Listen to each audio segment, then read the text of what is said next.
So I'm sitting in front of my desk, and it is piled with all sorts of papers and lists and my lists of lists and the binder with that training and that book I'm supposed to read and that client's material that I need to go through. And it was just the most overwhelming space in the world. And I'm talking about my desk when I was still working in marketing. And it was really representative of the way I felt my life was going. There were a lot of pieces here and there that were calling on my attention, but I couldn't really focus on any one thing because there was too much in the periphery, too much surrounding me.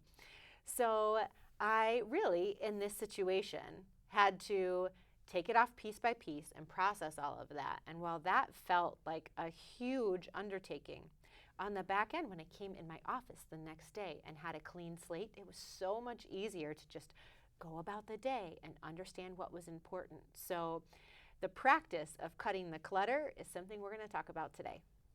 Welcome to Diary of a Worthy Pursuit, where we talk about how to get what you truly want in life and in business. You know, I had a business partner that her desk was serial killer neat. It was like... Was that creepy? Surreal. Well, at first it was creepy, but she was so organized, it was almost angelic. We're just like, you can't even be human to be like that. It was cool. Yeah. And something that I would love to achieve, but that was next level, probably a few levels up from where I'm at.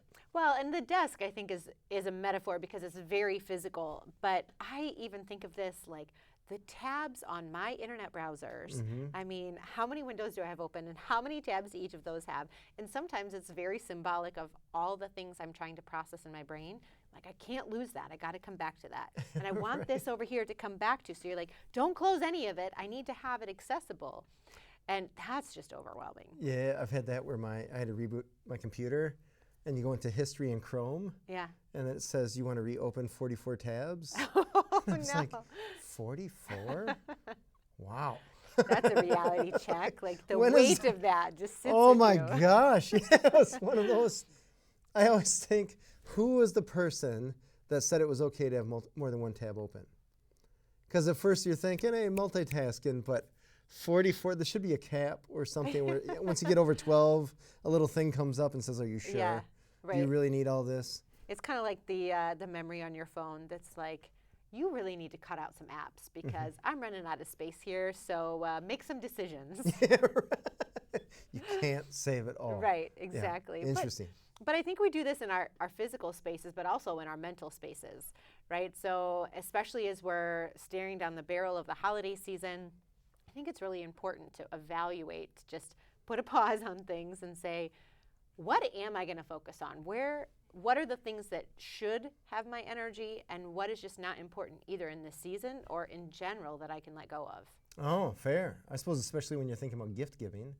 Yeah. You're thinking, oh, like, I'm going to give you more junk to Right. sit on your desk, your trinkety, useless crap that you'll feel too bad to get rid of, or some stuff that's just going to take up space that when you die, I got to clean up later. Why is that like you can't get rid of the gift? We are hanging on to some candle that someone gifted my husband when he moved into his first house. The first house that he bought, it was a housewarming gift. And he's like, you can't get rid of that. So-and-so gave that to me as a housewarming gift. And like, cool, we're not even in the house anymore. The house is warm. Yeah. We're good. It's warm for someone else now. So yeah, it's funny why we can't let go of things. But also the toys are real. So you come into the holidays or come around birthdays and all of this idea of like cutting the clutter, especially in the physical space for me, is like, can we just get rid of some of this? Because I know it's inevitable. We're going to get more toys. So can we just like move some of it out so at least we have space? Or, God forbid, there be white space? What? Oh, that sounds amazing. Yeah. You know, it's interesting. 2 days ago, I was having a conversation with my kid. He wants to change bedrooms, Okay. which is fine. In his existing bedroom, he does a really good job keeping it clean because he doesn't really cling to stuff That's great. like a lot of people do, like his dad. So he's really into baseball, and he loves getting signed baseballs or signed jerseys and stuff like that. But he doesn't like it to keep it. He just likes it kind of as the winning thing. Like, I was able to get this famous person's signature, and once he gets it, he's like, okay, that's cool. Like, for example, we went to the Harlem Globetrotters, Yeah. and he got signatures from all the Globetrotters on Yeah. the basketball, and then we use that basketball and play pig outside. Yeah. Like it's not in some framed thing. Right. So anyways, I said, hey, we can change bedrooms, move bed, dresser, all that kind of stuff. What about all your baseball stuff? And he's like, no, whatever. It was so funny because there's some people, even that I know, that have Star Wars action figures still in the packaging and stuff like that they're so connected to that stuff that it would have been like, no, right? We got to frame it, get a humidor, all this kind of stuff. And my kid was just like, meh, whatever. It's like, oh, I could learn something from you. Yeah, absolutely. I strive to be more of that person who doesn't need to hang on to the things for the emotional value and just have the memory, and the memory is enough, right? But even in our, metaphorically, then how that applies to our lives, like there are things that I'm hanging on to that I am spending time on that aren't worth it. Like I was just thinking on my way here, I was scrolling through my podcast feed of like, what am I going to listen to today on my commute? And I have something like 30 podcasts in my podcast feed. Oh. When am I going to listen? You just need one. To those 30 podcasts. Clearly, you just need one. But as I was sitting here, thinking, what am I going to use this space for? I thought, I'm collecting a lot of gurus. I heard someone, Emily P. Freeman, talk about this, and it really resonated with me. I'm collecting gurus, and I'm collecting them in podcasts. I'm collecting their lead magnets in my email or their email subscriptions or this store's coupons or whatever. And so all these things are being thrown at me, but I'm not filtering out to say what's important in this season so I can meaningfully connect with a handful of those things. Like we know that we really can't focus as humans on more than 3 or 4 things at a time. And some people will say it's one. Like, what's the one thing that you can really focus on? I would say it is one. Yeah, so it's okay to clear that space and really give yourself time to really just dive deep and enjoy one thing. But all of those other things are still sitting on my brain, still in my feed. Like, why do I make myself scroll through all of this? Instead, if I just got rid of this, I'd save myself time in the scroll. There's only 3 or 4 that I really listen to anyway. So what am I doing here? Oh, what is the goal kind of thing? Yeah. Interesting. 40, how many podcasts? 33. Holy cow. Right? I only know because it goes 3 across, and there were 11 rows today. Whoa, that's amazing. And then each of those has multiple episodes. Right. So you're talking layers, file cabinets of podcasts. So many layers and layers and layers. Cow. Yeah. And that's just your podcast feed. And that's just the podcast in feed, your right? phone. That's so unnecessary. Yeah. Holy cow. Yeah. So I think what we're coming down to is this decision fatigue, right? It's that idea that why am I wasting this mental energy on these things that don't matter? And what's even harder is at the beginning of the day, I might have a ton of energy and I haven't made a lot of decisions. So I'm like, I can make this. I don't have a lot to sort through. It's fine. And by the end of the day, you're like, of all the things I could eat, I'm going to eat the chimichangas and all the chips and guac because I am just too tired of making the decisions that are going to serve me. Yeah, you run out. Yeah. That's why I wear black T-shirts every day. Right? It's My wife makes fun of me, but I'm like, it's one less decision. It's the Steve Jobs way to dress. Yeah, maybe a little bit classier than that, but you do class it up. we just look better than Steve Jobs. What are we going to do? I don't have cancer. Anyways, one of the things that I was thinking of would be a great idea for somebody smarter than me is to come up with Netflix or even on your podcast, let's say, if you just open up your phone and click the podcast button and just middle of the podcast, it would start playing. Like at this point right now, it would start playing this podcast and you'd be like, oh, this is interesting. You wouldn't have to make a decision. Yeah. And you're getting some cool stuff, right? You already set it up. It's just like the old radio stations or the old radio where you just push the physical presets and you're in the middle of a song, you're like, oh, I like this song. Right? And then you keep, it's like Google's "Are you feeling lucky?" button, or what does that even do? I don't know, but I'd love to see the stats on how many people actually use that thing. Oh, okay. But Netflix has one too where it's rather than searching, because how much time do people waste scrolling Netflix to look more for the than watching. perfect thing to Totally, watch? yeah. I've done it before for the kids where I just select, it's like just randomly choose, and it will just put a show on. I'm like, thank goodness. One That's less a thing thing. I have to work. Yeah. Okay. I don't know if it's just a kid setting. I haven't paid attention on the adult thing because clearly I want to choose what I'm watching. All right. I like the idea of it starting a movie or a show not at the very beginning where you have to see all the credits of people that you don't know. Yeah. I want to get in there 20 minutes into Get the me movie. into the meat of the thing. Where it's just like, oh, I can figure out what happened before. We're good. Yeah. Or you get kind of enthralled in it because it's in the middle of an action scene or middle of some cool dialogue or something like that. They're not planting the seeds and all that. Right. Well, it's like the Get me to the 20% of the movie that matters. Yeah. Right? The other 80% is just the fluff. It's just you're just making it 2 hours. Right. It's just filler. Character development, that's so overrated. But I think how this applies to our life is that we say, sometimes we look at the 80-20 in our business and we say, what are the 20% of things that are producing 80% of the results? And we are better about looking at it in our business than we are in what's taking up our energy. Oh, you have a good point there. You're So- talking about just normal life. Right. So even like your physical spaces, there's like whole industries around how do you cut the clutter at home, get rid of all the things. You don't need to organize all the things. You need to declutter and get rid of some stuff before you try to organize all the stuff. Oh, so I go running every morning, and I saw this house had this sign that says harvest. And my first thought was, where do they put that the other 9 months of the year? Right? They got to store this wooden sign. It's 5 feet tall. And I can imagine the fights that couple must have about that sign. And there was a time when I assumed the wife just was at some crafty fair, and she's like, what we need on our front door is a sign that says harvest. And she comes home with it. Or maybe the husband was with her, and he's like, we got to fit that in the car? And then she's like, doesn't this really bring the house together, right? And I think of a lot of decorations, holiday decorations like this, like you got to store all that stuff. Yeah. You got to bring it out, and then you got to put it away. It seems to me like that is crazy clutter, to me.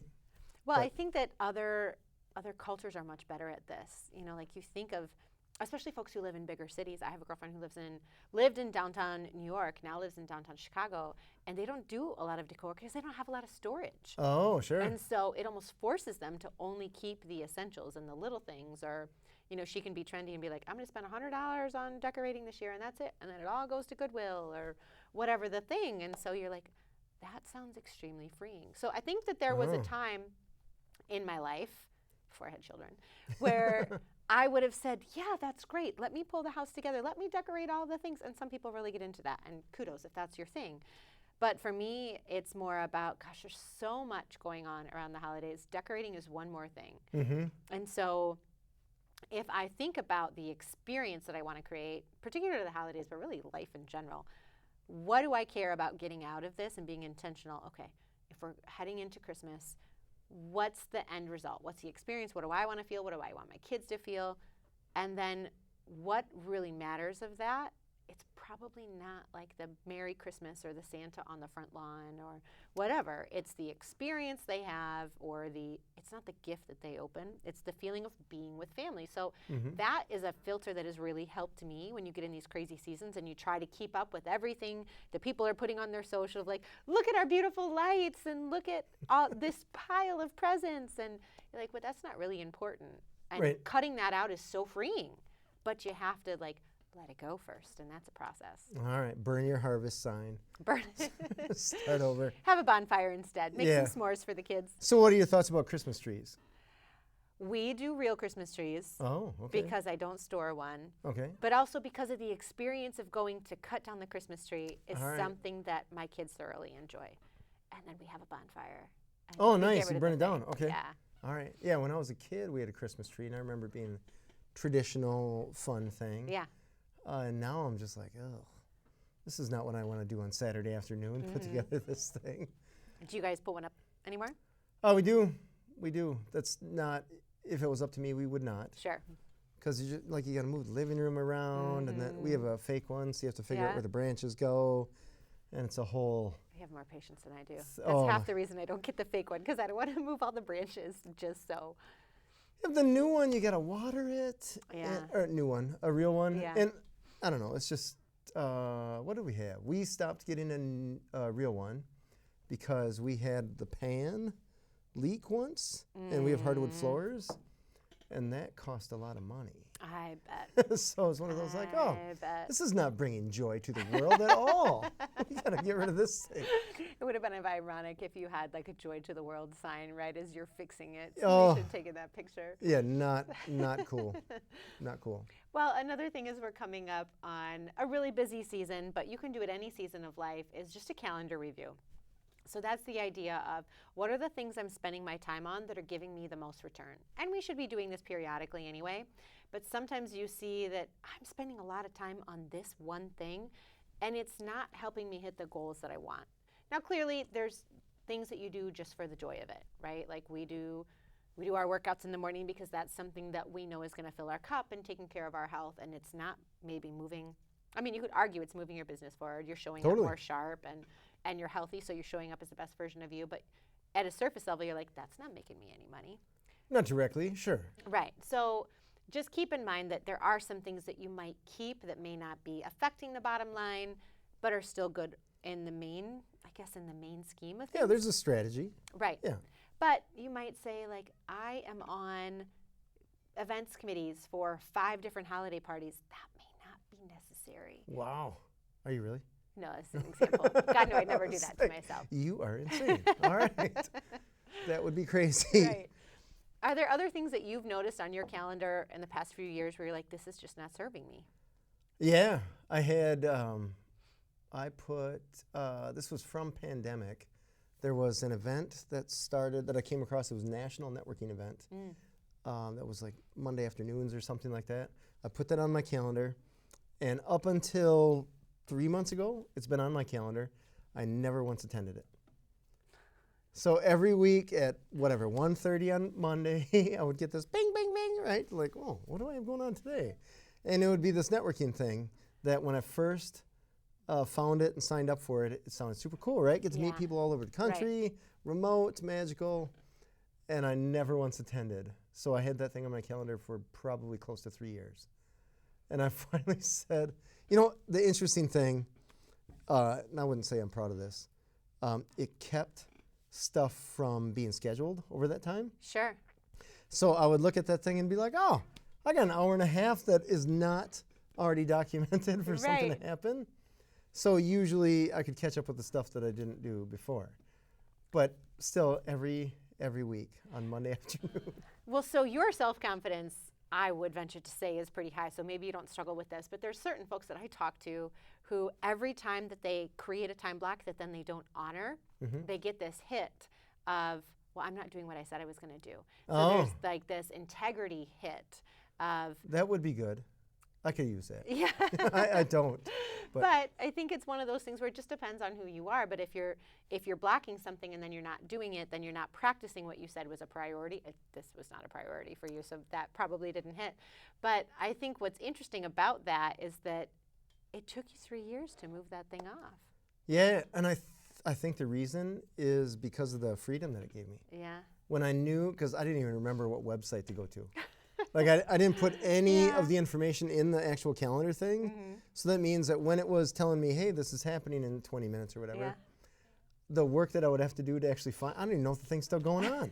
It's been years. Yeah. So it was one of those like, I'll go to that next week. So you just shifted it. This is James's personal productivity time. Yeah. And there's always fires to put out. Absolutely. Or something where like, oh, I got to do this, or I got to procrastinate on this thing now.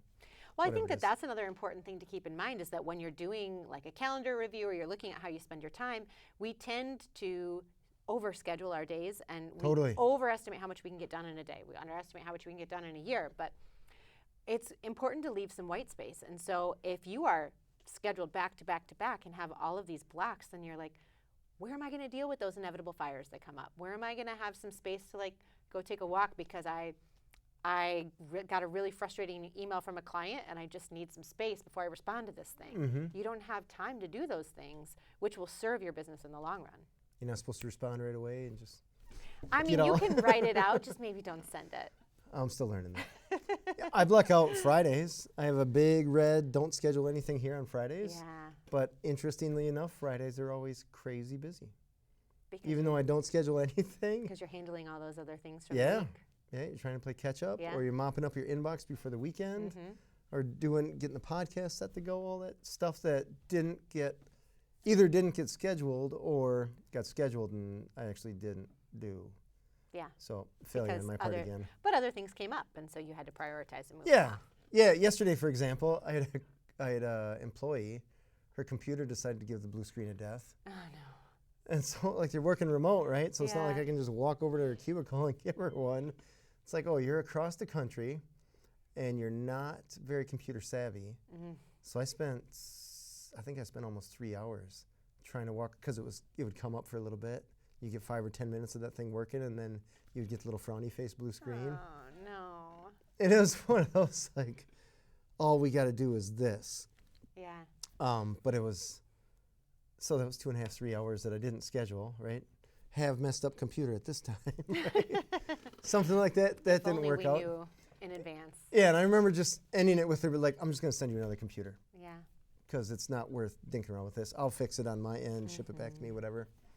But then I thought, after I said that to her and shipped her a new one, I thought, what was I going to do during that 3 hours? Because I know it wasn't this. Right. Because this was pull your hair out kind of thing. Yeah. So it was interesting, because nothing was, yesterday was supposed to be one of these catch-up days and end up with a 3-hour fire. Yeah. That didn't, and in the end it didn't produce anything. So I still have That's so hard. new computers on their way, but when that shows up, I'm going to have to walk her through setting it up and all that kind of stuff. Presumably without a blue screen of death. Hopefully without a blue screen of death. So Fingers crossed. yeah. Hope that goes well. Someone was like, man, this little boo-boo, snafu, whatever, probably Yeah. just a stuck stick of memory or something like that is going to cost me 7 hours and a few $100. Yeah. Oh. Well, but that's essential, right? Because when you look at everything that's going on, that's urgent and important. So you prioritize the right thing. But to your point, what did you choose was not essential. What did you have to let go of, that even if it was a subconscious decision? I think sometimes as we get into our business, it's a lot easier to see those things. Like, clearly, if you have an employee who can't do their work, we need to take care of that. Right. But sometimes this stuff sneaks up on us. Like, I'm spending my time doing this thing that everyone else says is going to be really great, like posting on social media every day and doing 15 Instagram stories and showing up on Facebook and going to all the networking events. And then you're like, wait a minute, this is all busy work. It's not the important stuff that's moving me forward. So I think it's really important to just take a minute and say, what am I going to let go of in your business, but then also personally? Like, I think I've used this example before, but and I have a girlfriend who's on all the committees doing all the things with the kids and a big job, and she really loves Christmas, so she's going to decorate the house to the nines. And it's just like, but what can you let go of so in this time you're not crazy stressed and overwhelmed, and you have a little space to enjoy it? Or maybe show up in a better way for your kids because you're not too busy spending 15 hours over here on something that you might be able to let go of. Totally. It's the power of no Yeah. to get rid of that stuff. Yeah, it's interesting knowing, I guess, man, that's a lot of committees. How does she say yes to all that? I might be over-exaggerating. I think But it's is there, like 2. well, even 2, Yeah. right? Because then 2 committees, they're going to say, hey, can you volunteer for this thing? Or, hey, we have to do a fundraiser. Or, hey, we have this event that we have to plan, and that's just going to snowball. Right. Because committees always assume that you have nothing but time, because that's why you're on the committee, right? Right. You got nothing but time, totally bored, and have no purpose in your life. So, But I think at the end of the day, it's what's the non-essential, right? So you join the committee, fine, but you probably don't need to say yes to the fundraiser. You don't need to say yes to this other thing. Somebody needs to, but there needs to be a certain season in life where you can step up, and other seasons where you say, this just isn't a fit for me right now, based on other commitments. sure. The Power of the Positive No is another episode we've done. So if you need that encouragement, go check that out. Right? That was a good episode. I like that. One of the things you can also do is figure out, if you do say no to this, what is the worst that can happen? And I what is the love that best that can question. happen? Yeah. And same thing with saying yes. What is the worst Right. that can happen? Best. So if somebody says you're going to be on a committee and you say yes, what is the best thing that's going to happen? It's probably not that good, right? Well, maybe you meet someone that turns into business, or I don't know, you get an award. Sure. I don't know. How about Brainstorming here. posting 15 Instagram stories? Best that could happen. Oh, I don't even know. that was the reaction of was a my- lifetime right there. That's a big positive. Yeah, right. Another thing that's important, though, is just make sure it serves your goals, right? We come back to this a lot, but that idea of what is the overarching goal for your business, for your life, for this particular season of the year, and how is this thing that you're spending your time on either serving or not serving that goal? Yeah, it's nice also to know what your goals are, That's helpful. so you can figure out what's going to fit and all that jazz for to know what to get rid of and what to keep. Yeah. I had a 79 Malibu wagon that I put a new engine in, changed transmission, changed it to manual, did a ton of work on there. And it was one of these little by little, right? You get an hour here, a Saturday there kind of thing. And so people would walk into that garage, and it looked psycho, just terrible. But the interesting thing was, my wife asked me for, it was like 9/16 wrench or something like that, because she was putting together some bookshelf. And I told her exactly where it was. And she's like, how do you know that? I'm like, you have to know that. Right. Because when you're like this under a car, you don't want to be like, where did I put that thing? Mm-hmm. So it's interesting, I guess from my point of view, I didn't intentionally memorize where stuff was. You just always put it back and all this kind of stuff, or knew where you put it. So it's interesting because in the house, we'll be like wrapping presents. Where's the tape? And Right. oh my gosh. Can't find the tape. Nobody knows where the tape is. And then you finally find, like, we have 7 rolls Yeah. of half-used tape. After you bought more. Yeah. So my wife is like, why can't we organize the house like you do your garage? It's interesting thing is probably priority. Yeah. And it's only me in the garage, where in the house, it's not only me. Mm-hmm. So. Other people to mess with the system. Yeah, they move the tape. How dare you? Move my cheese. Yeah. My kid was going to buy something at some crafty fair. And I said, before you buy that, you got to think of where is it going to go? Mm. So when you get home, you're going to put that away. Where is away going to be? Mm-hmm. And he thought about it, and he's like, we don't have a place. I said, either you got to come up with a place, or you don't get to get it. Mm-hmm. He's like, I don't need to get it. Wow. Yeah. It's a big decision for him, but I love that as a filter. It helped. Yeah. Yeah, sometimes I have to teach him through me, or teach me through him. Well, but what I can learn about that when I'm thinking about how I spend my time is, oh, I want to do this thing. Cool. Where's that going to go? I have no idea. Oh, it You know? doesn't fit. So, oh, I want to start a networking group. Oh, where's that going to go in my schedule? Oh, I Oh. want to do this. Where's that going to go? Oh, you want to, I don't know, what's an insert thing here? You want to be more present on social and post, 5 to 7 days a week? Cool. Where's that going to go? Where are you going to get that time? Mm-hmm. What are you going to say no to advance that? Yeah, right. Interesting. Yeah, clutter can be, it's also mentally taxing So mentally when it taxing. is cluttering. Yeah. I used to be a mechanic, so I have a lot of tools and stuff like that. My sister and brother-in-law come to my house. It was 3-hour drive, something like that. Okay. And I think they had a thermostat go bad. So anyways, I was going to help them change the thermostat. Open up the garage door, and my brother-in-law says, whoa, I thought you were a mechanic. And I said, I am. He's like, I thought this place was going to be neater. Like, settle down, we'll fix your car. Yeah. But it's one of those things like, oh, he's right. So it's one of those things where you almost feel obligated to keep stuff tidy. So that when it does come to this thing like, hey, we got to fix this thing really fast, you know where the stuff is and there's room Yeah. and all that kind of stuff. Yeah, you bring up a really good point, though. There is some social pressure on the decisions that we make and the clutter we allow and don't allow. Yeah.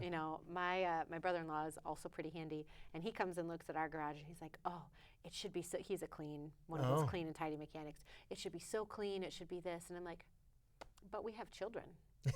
And, we've got ski gear, and we've got all these things. So, it's in places, and it's relatively organized, but to your point, we know where it is. We're in a season of life where that's not our priority. And if you're in a season of life that's your priority, great. Come to my house and fix it for me and tell me the system, and I'll try to keep it up. But I think the pressure that comes with, but these should be your priorities, is another thing we need to let go of. Oh. And I think that's, again, around the holidays, something that a lot of us struggle with is, but this is how you do the holidays with kids, or this is how you do this. You have to do all of the things. And it's, well, why? What's the goal of that? Right. Because it's tradition, right? Or this is what we're told we're supposed to do. Because that's the way we've always done it. Right. I suppose if you make Christmas cookies or something like that, that's not anti-clutter, right? Hopefully the goal is for someone else to eat those things. I'll make them and then get them out of my house. Yeah, isn't that the thing? Yeah. You're like, I'm making the thing that I don't want to even have in my house. Get this out of here. Oh, there's my little holiday tidbit. Only make food that you are willing to eat yourself to take to your holiday gatherings, because we're so good at making crap food to take to these things. Totally. It's a pet peeve of mine. So I always make something really yummy and delicious that I take, because then I'm like, I'm not going to feed you junk if I don't want my kid eating that junk. All right. So what do you make? I usually make sweet potatoes. I make goat cheese, cinnamon, cranberry balls. All right. I was thinking more like a salad, so that's better. Well, I mean that too. That works too. Jenna showed up with a salad again. This green stuff, that's my kids. Vegetables? Ah. Oh, that's funny. Clutter in your body, right? Get rid of that. Yeah, right. Exactly. Well, this has been Diary of a Worthy Pursuit. How to get what you truly want in life and business.